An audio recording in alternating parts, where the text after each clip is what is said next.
मुरादाबाद से एक दर्दनाक घटना सामने आई। यहां पर एसआईआर काम में लगे एक शिक्षक ने आत्महत्या कर ली। मुरादाबाद के थाना भोजपुर इलाके की यह घटना है, जहां बीएलओ की ड्यूटी पर लगे शिक्षक ने आत्महत्या कर ली। शिक्षक सर्वेश सिंह, जिनकी उम्र 45 साल बताई जा रही, आत्महत्या से पहले एक सुसाइड नोट भी छोड़ा है, जिसमें बताया कि काम के अत्यधिक दबाव की वजह से वे ये कदम उठा रहे हैं। सुसाइड नोट में यह भी कहा गया है कि दिन रात काम करने के बावजूद भी लक्ष्य हासिल नहीं हो पा रहा था। इन्होंने इसी सुसाइड में आगे लिखा है, रात बहुत मुश्किल और चिंता में कटती है, मुझे क्षमा करें। पूरा मामला थाना भोजपुर क्षेत्र के बहेड़ी ब्रह्मनान का है, जहां 45 वर्षीय सर्वेश सिंह भगतपुर ब्लॉक की ग्राम पंचायत जाहिदपुर के कंपोजिट विद्यालय में शिक्षक के तौर पर तैनात थे। परिजनों के अनुसार एसआईआर से संबंधित कार्य को निपटाने में वे बहुत ज्यादा प्रेशर लेने लगे थे।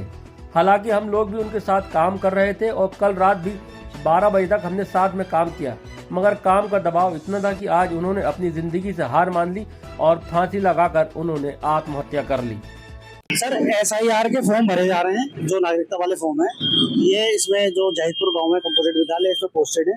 7 तारीख से बीएलओ बने हैं, अभी 7 अक्टूबर से। इनके काम का बर्डन बहुत ज्यादा था और इसकी वजह से सर ये मेंटली डिस्टर्ब थे, बहुत ज्यादा काम का प्रेशर बहुत ज्यादा था। पिछले एक सप्ताह से ज्यादा परेशान थे।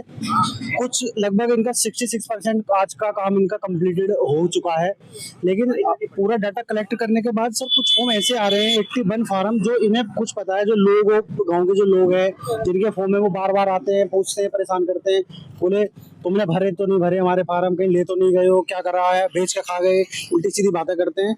ये उनके सही तरीके से जवाब नहीं दे पाते हैं। लोग नीचे ऊपर से अधिकारियों का, प्रशासन का प्रेशर, इनके ऊपर प्रेशर इतना रहता है कि मेरे ऊपर कार्रवाई हो जाएगी, मुझे सस्पेंड होऊंगा, मेरे बच्चों का जीवन कैसे कटेगा। बस ये चीज़ों में ज़्यादा उलझनों में फंसे रह गए, किसी से बात नहीं कर रहे थे। पिछले 4-5 दिन से बहुत ही ज़्यादा प्रेशर में थे। घर के बात करने के लिए इन्हें बच्चे भी बार बार आते थे, लेकिन ये किसी से बात नहीं कर रहे थे। बस एक ही चीज़ की थी कि मैं सस्पेंड होऊंगा, अब पता नहीं क्या होगा मेरे साथ। किसी और 4 दिन, पिछले 1-2 दिन से खाना भी बहुत इन्होंने कमी कर दिया था।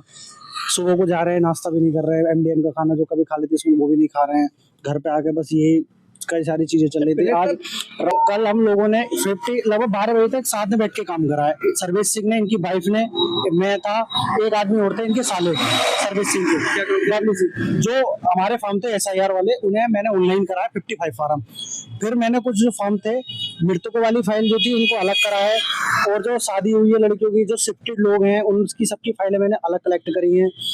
ये सुसाइड घर पे एक कमरा है, उसमें रस्सी थी, इनके गले से रस्सी मिली है हमें, वो बाकी वो सब ले गए। आपने सुबह हमने जब 4 बजे के बाद हमारे पास, मैं नीचे सो रहा था, 12:06 में उठ के वहां से गया था कंप्लीट करके फार्म। जब मैंने 4 बजे, फिर मैं नीचे जाके सो गया। 4 बजे इनकी मैसेज आती है उठाने के लिए, कहती है कि तुम्हारे मामा नहीं है कमरे में। मैंने देखता हूँ कहाँ है, फिर ये मैंने टॉयलेट वगैरह में देखा, ऊपर देखा, ये इन्होंने भी ऊपर देखा। फिर थोड़ी देर बाद मैंने कहा तुम छत पे देख के आओ। सबसे तीसरी मंजिल पे जो छत है, दूसरी मंजिल पे, ये देखने गई। उसके बाद ही ऊपर से डर सी आई, बोले अब कहाँ तुम, बाहर तो देख के ही हो, कहीं खेत तो घूमने का ना चले गए।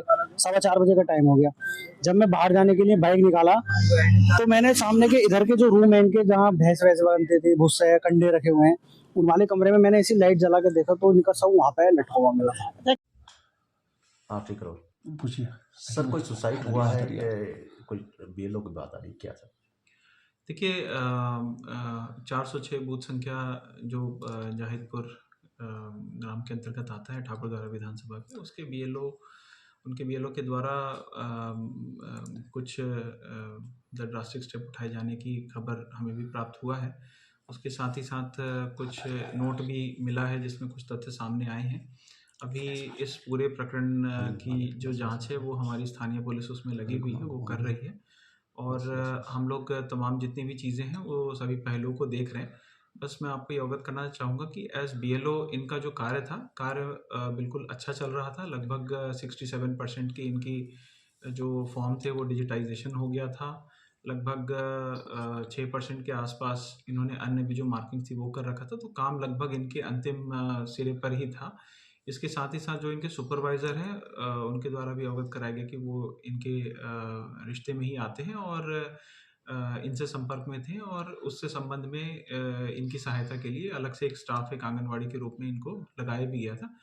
तो एसआईआर से संबंधित कुछ बातें आ रही हैं इसमें, लेकिन इनके कार्य और विभिन्न जो अन्य पहलू हम देख रहे हैं, उससे ऐसा फिलहाल सीधा कनेक्शन बहुत स्टैब्लिश नहीं हो रहा। हम फिर भी इस चीज़ को देख रहे हैं कि आखिर किन कारणों से ये कदम उनको उठाना पड़ा है, और आगे जैसा भी जो जांच में सामने आएगी हम आपको अवगत कराएंगे।